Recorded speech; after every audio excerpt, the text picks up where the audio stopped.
Hello everyone, you here, and today ay nasa ARK Motors tayo para ipamodify ang ating Kawasaki Z900RS. After all this time of owning this, papakabit tayo ng full exhaust. So, let's go! My head in my hands, listen up, says my teacher.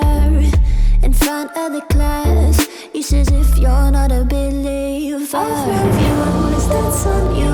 Better shape up and pay your dues. Of my views, that's on you.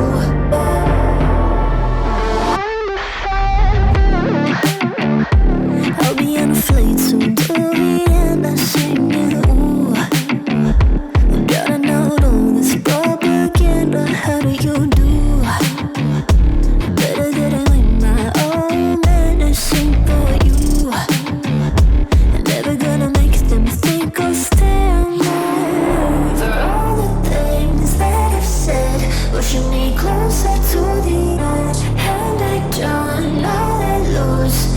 Don't.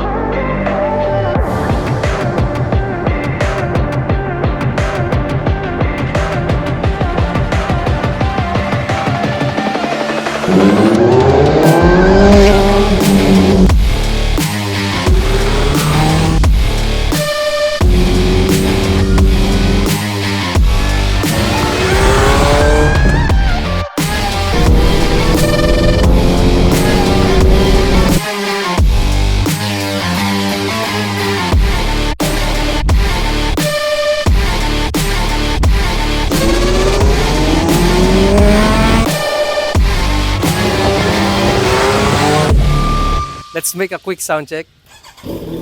So, similar sa stock. Ganun pa rin yung decibels niya or yung lakas ng tunog niya. But, I have the option tanggalin yung silencer. Kunwari, malayo na yung ride. Pwede na tanggalin. And then, hindi ka nakakaabala sa mga tao. Kunwari, makakaalis. It's good na may option tayong ganun. So, konting rev lang.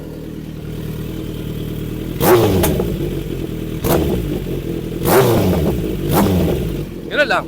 Hindi pa rin siya super ingay tulad ng in-expect ko. So, yeah. Let's have a quick interview sa owner ng ARK Motors. Hi guys, my name is Arian of I am the owner of ARK Motors here in Palanan, Makati. So basically we focus on Vespa scooters. So we set them up. We also do regular maintenance and other things that you may want to do with your bike. So maybe if I can invite you guys over to check out our place. And it's a good spot for you to hang out, not just come in, fix your bike. You can actually spend time here, maybe bring your OBR, your wife or whatever. They have internet to assist them with their leisurely time, and while the boys and the other fans of Vespa scooters can focus on working on their bikes. Again, maraming salamat sa ARK Motors sa pag-install ng aking full exhaust. The bike will never be the same again, and I'm looking forward to the remap in the near future. So, this is the end of the episode. This is Neo of Neo Blitz Moto. As always, ride safe and see you on the roads. Thank you for watching.